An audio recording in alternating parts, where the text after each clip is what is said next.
Islamabad high court से मरियम नवाज की बर्रियत को मुख्तलिफ एंगल से देखा जा रहा है। बहुत से एंगल अब तक आपके सामने आ भी चुके हैं, लेकिन दो ऐसे एंगल्स हैं जिसमें मैं देख रहा हूं कि किसी और ने बात नहीं की। लिहाजा हमारा जो आज का व्हील आके उन दो एंगल्स के आगे पीछे घूमेगा। पहला एंगल तो यह है कि ऐसा कौन सा वाकया हुआ जिसकी वजह से सारी हवाओं का रुख बदल गया और अब एस्टैब्लिशमेंट के दिल में पाकिस्तान मुस्लिम लीग नून के लिए एक बहुत बड़ा सॉफ्ट कॉर्नर पैदा हो गया और अब पाकिस्तान मुस्लिम लीग नून और नवाज शरीफ फैमिली की मुश्किलात ख़त्म होती हुई नज़र आ रही हैं। ऐसा कौन सा वाकया हो, वो एक बड़ा दिलचस्प वाकया है जिसके बारे में अभी हम आगे चल के आपको बताएंगे।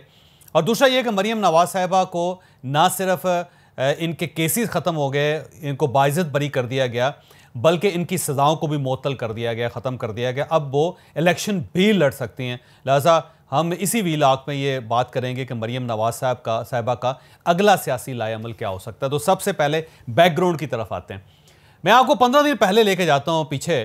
तो 15 दिन पहले तक इमरान खान साहब को इस सोसाइटी के अंदर, इस मुल्क के अंदर मुकम्मल खुल हासिल थी।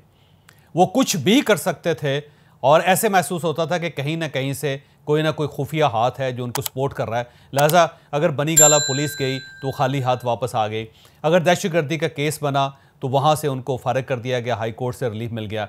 अगर इन पर तौहीन अदालत लगी तो वहाँ पे भी उनको 3 बार बयानात बदलने का, बयानात नए जारी करने का मौका दिया गया।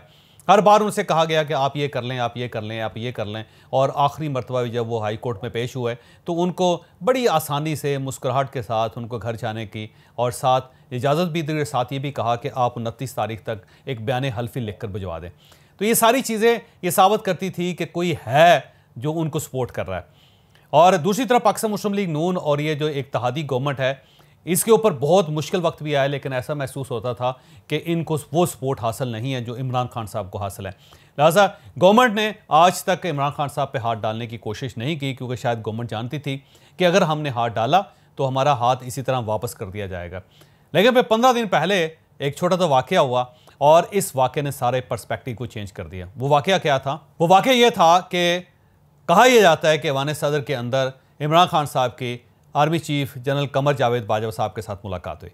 पहले ये बात सिर्फ सरगोशियों की हद तक थी, अब लेकिन क्योंकि हर तरफ से शुरू हो गया है और इस बात को बार बार पेश भी किया जा रहा है और पीटीआई के अपने लोग भी अभी कह रहे हैं, लिहाजा हम बड़े वसूख के साथ कह सकते हैं कोई एक मीटिंग हुई थी और उस मीटिंग के बाद ऐसे महसूस हुआ कि शायद इमरान खान साहब के लिए एक रिलीफ का दरवाज़ा खुल गया और अब इमरान खान साहब पॉलिटिक्स में वापस आएंगे और अगले 2-3 माह में बहुत अहम किरदार अदा करेंगे। दूसरा ये भी कहा जाता था कि वो मीटिंग कोई इतनी फ्रूटफुल साबित नहीं हुई और उस मीटिंग के नताइज खौफनाक हैं, कोई इतने अच्छे नहीं निकले और दोनों फ्रीकैन वहाँ से नाराज़ होकर एक दूसरे से बगैर सलाम लिए वहाँ से उठकर चले गए।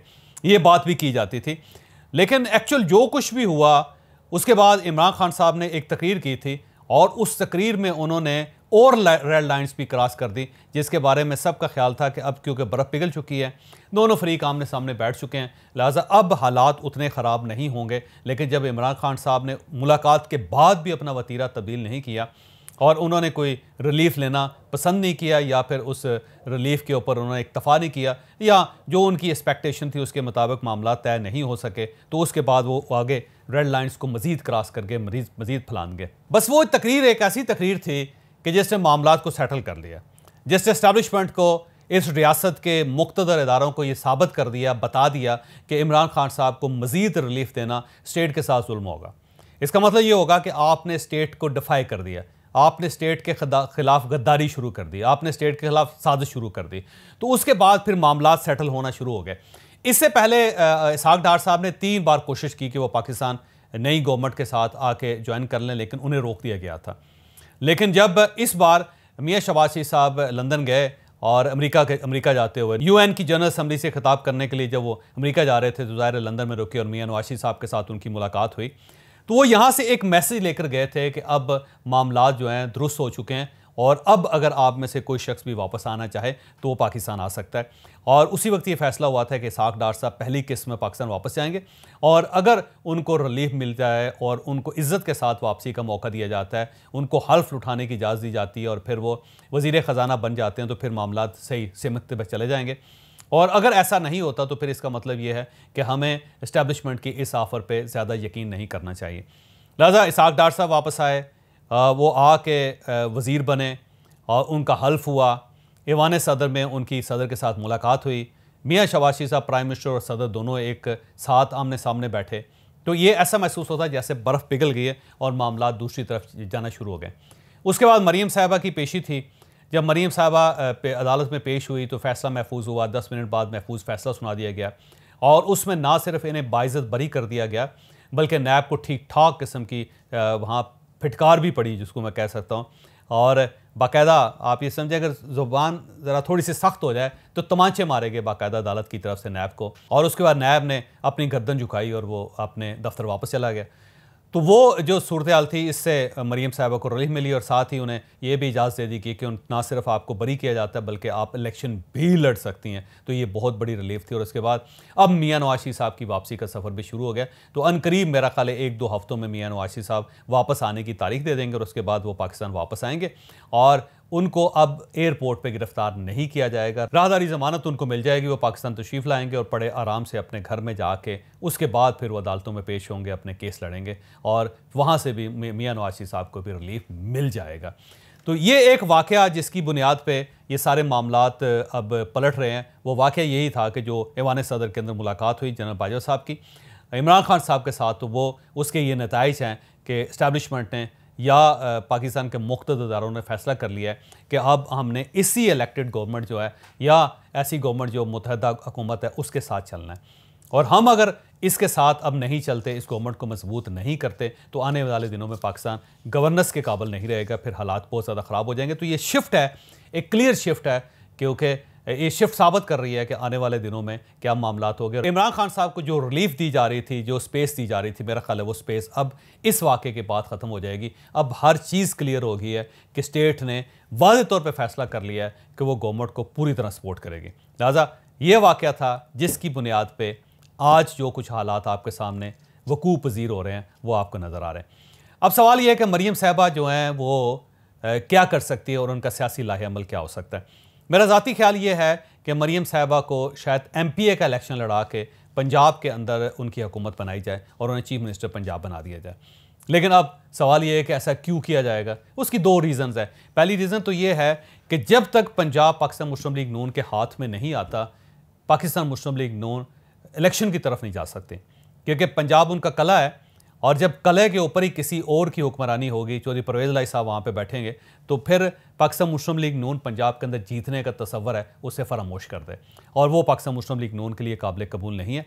लिहाजा इलेक्शन से पहले, किसी किस्म की तब्दीली से पहले हर तरीके से पाकिस्तान मुस्लिम लीग नून ने अपनी हुकूमत वापस लेनी है ताकि वो कुछ मामला सेटल कर सके और उसके बाद इलेक्शन की तरफ जा सकें। लिहाजा एक बात तो तय है कि पंजाब के अंदर पाकिस्तान मुस्लिम लीग नून की हुकूमत बनेगी, ये उसके बगैर किसी तरह पाकिस्तान मुस्लिम लीग नून इलेक्शन में नहीं जाएगी और ना ही कोई इस्टेब्लिशमेंट के साथ या रियासती इदारों के साथ कुछ ज़्यादा कंप्रोमाइज़ करेगी, क्योंकि अपनी स्किन का इशू है पाकिस्तान मुस्लिम लीग नून को।